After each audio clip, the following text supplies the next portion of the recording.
Dear Leonard, my question simply is, if I were to do the who am I or what am I self-inquiry, would it be best to say the words aloud or could I just think them? Thank you so much. With love, Rob. Okay. That can be a very powerful process to help liberate you from that maze that is the world of the mind. Who am I? Who is breathing? Who is looking out through these eyes? Who is judging? Who is feeling unworthy? Who is feeling love? Who is moving his hand? Somehow, as we ask that question, it slowly releases us from everything that we're not into everything that we really are, the truth of who we are, by bringing to consciousness every aspect of who you think you are. In other words, what shows up as you ask yourself the question in the moment, who am I? Who am I in this moment?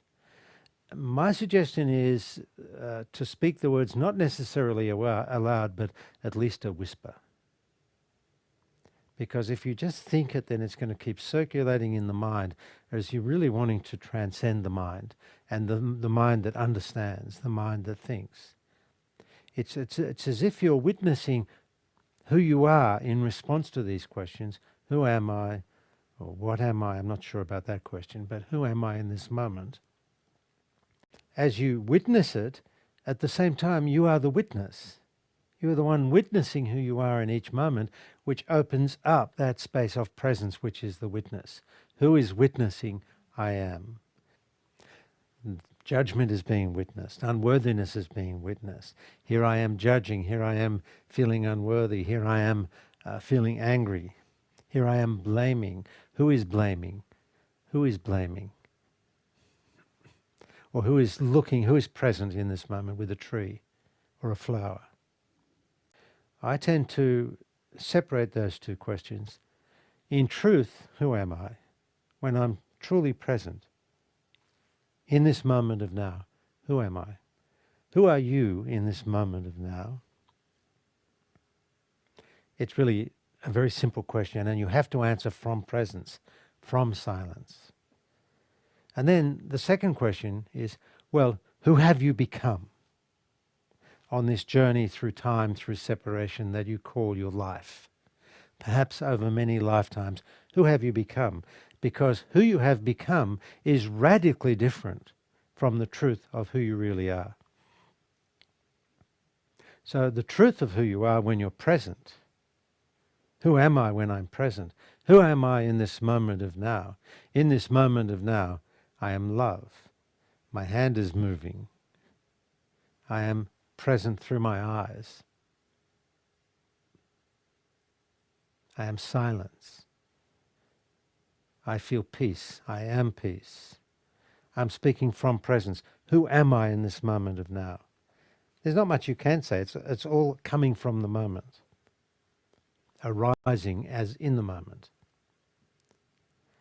So who are you in truth? You are love, you are compassion, you are oneness, you are acceptance, you are without judgment. That's a given. I can say that about every living human, or even every human that's ever lived. In truth, this is who you are. But the question is, who have you become? How distorted have you become?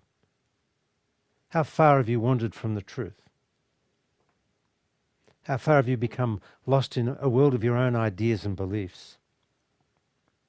How desperately are you to avoid your own pain? How much do you need to believe that you're right? What are the feelings repressed within you? And so many people just go so far away from the truth. They get so lost in the mind. They disconnect so much from the truth of who they really are. There's so much isolation in that, so much separation, so much pain. And they're so unwilling to feel the pain that there's a very interesting human strategy that we humans have developed. Rather than feel this terrible pain of separation that exists within me, I will inflict the pain on others.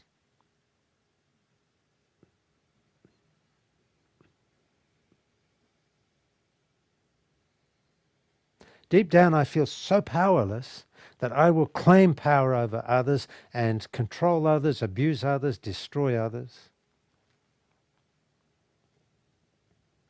as a way of escaping my deep, deep feeling of powerlessness, which also abides within each one of us.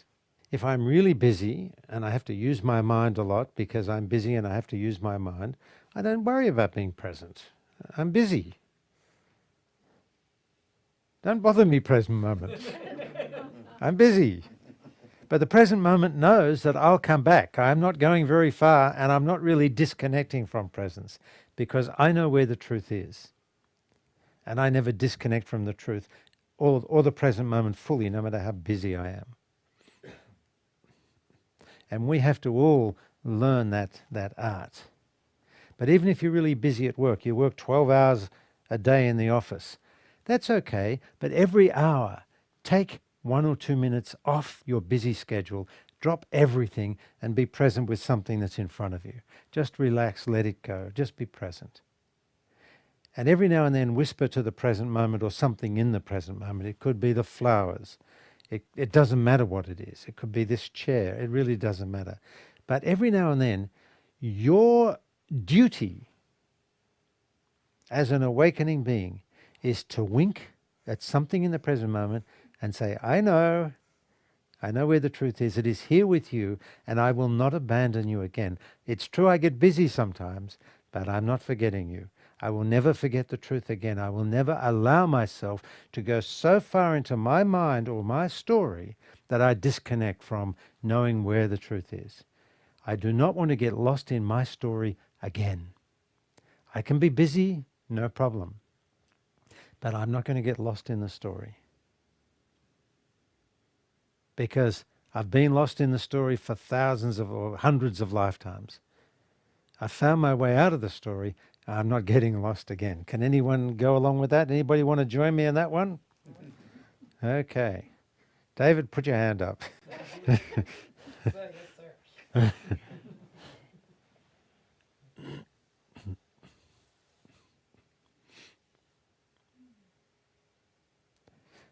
You know, sometimes I give private sessions to people. I gave a woman a private session yesterday. Or it could have been a few days ago, I don't remember. But it's sometimes quite shocking to me just how hard someone can be on themselves. How much they judge themselves or push themselves or beat themselves. If they're not good enough, do better, be more.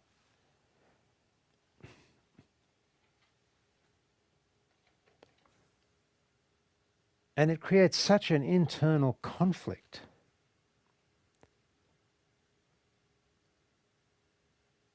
And the only real possibility in that situation is for there to be a shift in that interior relationship. And the only way that shift can occur is from presence.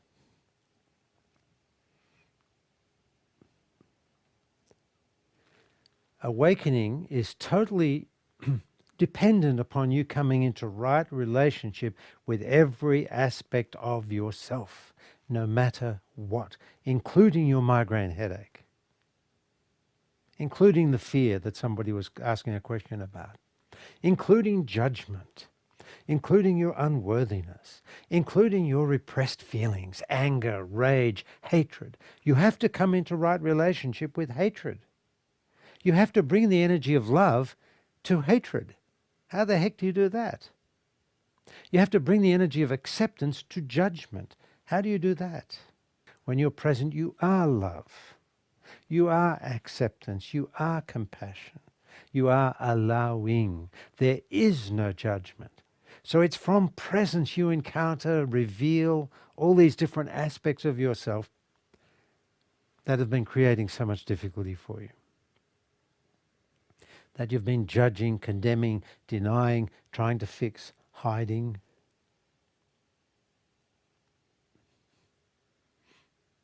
Because the truth is you can't fix yourself. Why would I say you can't fix yourself? Because there's nothing wrong with you. Except that you, for the most part, we humans are lost in the mind. And boy, are we relentless. We won't give it up. Most of us refuse to come out of the story because we're trying to fix the story, and we just won't give up. My mother didn't love me. I won't give up until somebody loves me, until you prove that you love me. But it doesn't matter how much you love me, Jim. Deep down, I know I'm not loved. That comes from my childhood. So don't waste your time. I know I'm not loved, but I'll never give up. I know I'm not good enough, but I'll never give up trying to prove that I'm good enough. And when I've made $3 billion, I still won't feel good enough, because that's deeper. It comes from my childhood. You can't cover these things up. All you can do is reveal them with love, acceptance, and compassion. If you enjoyed this video, please drop a like and leave a comment. I'd love to hear from you. And if you feel inclined, please subscribe. Thank you so much.